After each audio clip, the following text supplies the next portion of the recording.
fi daje tey li ko dalee Nawel ba Dembankaani ndax ñaxtu pour lan ñaxtu parce que amuñu yoon bi ñuy jaar mooy piste Nawel bu jógee Nawel dem ba Dembankaani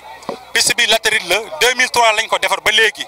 benn yoon gradeur jaaru ci dara jaaru ci fu mu toll ni ñu ngi dund lu métti ci piste boobu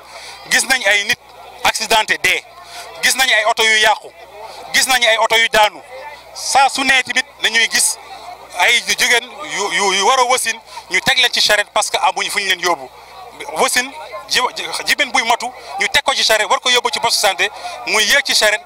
jaar ci yoon bi te yoon boobu baaxul ñeen ñi fi ñëw journalistes yi auteurs yi fi ñëw ñëpp seeda nañu yoon boobu baaxul benn yoon moo tax tey dañoo taxaw temb wax nguuru Sénégal ñu fàttaliku waa Daane Maayo amuñu dara lu dul Daane Maayo tey gis nañu mënuñu développer économiquement parce que gis nañ lu bëri mu ngi ci Daane Maayo tey loo xam ne war nañ mën a suqali mais bu yoon bi ñëwul bu yoon amul mënuñu dem fenn moo tax dañu bëgg yoon bi ñu ko defee am nañ ay pont yu ñu commencé tabax pont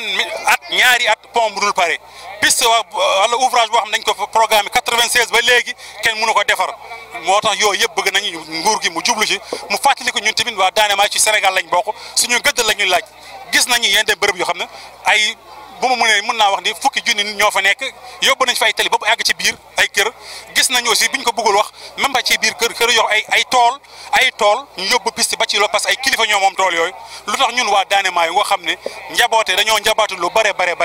mënuñu am piste boo xamante ni war na li ñu naan piste digne de son nom ñu goudronné ko ngir yàlla ak yonente bi 80 kilomètres wala 120 kilomètres loolu jafewul pour wuuru Sénégal au moment où ñuy gis yeneen ñuy dugg xaalis di dugal ci yeneen mbir yoo xam ne yenduwul maanaa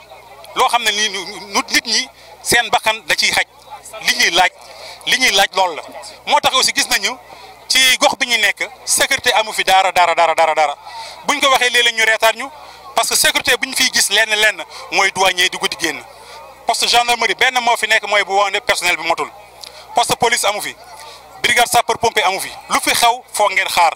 ñaari fan wala ba ñetti fan sapeur pompier soog a ñëw wala gendarmerie soog a ñëw gis nañ ci frontière lañ nekk sécurité amul moo tax dañoo bëgg sécurité bi nguur gi gën ñu ci jàppale bu ñu wàccee arrondissement ci biir Daane Maayo xam nañ sécurité day ñëw moo tax mbirum njàng mi aussi gis nañu njàng mi doyul lycée yi fi nekk ñetti lycée la Dembankaani bu Waawunde ak bu Wodobere diggante Waawunde ak Dembankaani 80 kilomètres diggante ba benn lycée nekku te collège yaa ngi fi ni gàñña moo tax xale yi léeg-léeg bu ñu duggee école danañu bëri lool mais ci mujjeel bi da ngay dem ba gis ne du ñu bëri parce que duñu am fu ñu moo tax dañoo laaj nguur gi ñu créé ay centre de formation surtout centre de formation bi nekk Thiampeng boo xam ne ay at ak ñu ngi bind nañ ko ci kayit boo duggee ci ministère fonction formation projet di nga ko fa gis mais ba léegi mën nañu wax site bi fii la wala pose première pierre am na nañ ñu jub ci loolu ñu xam ne lii ñu ngi liggéey moo tax ñu ngi woo nguur bi ñu jub ci loolu mbirum courant bi tamit am nañ ba tey yoo xamante ni gox yoo xam ne amuñu courant dëgg la courant am na fi naam mais am na ay góor dëkk yu fa lu mel ni ay Garli Béli Coy ak yeneen amoo yi ba léegi courant gisuñu te courant bi ñu yor si gis nañ courant bi dafa doyul sax kuy kamaj bi dafa bari ñu ngi ci nawet ku jaar ci yoon bi tey di nga gis ay poteau courant yu tëdd ci yoon bi te courant moyenne tension la moo tax dañu bëgg nguur gi ñu jula ñu dimbali ñu nit ñi jot courant bu doy ñu mot aussi courant bu baax ñëpp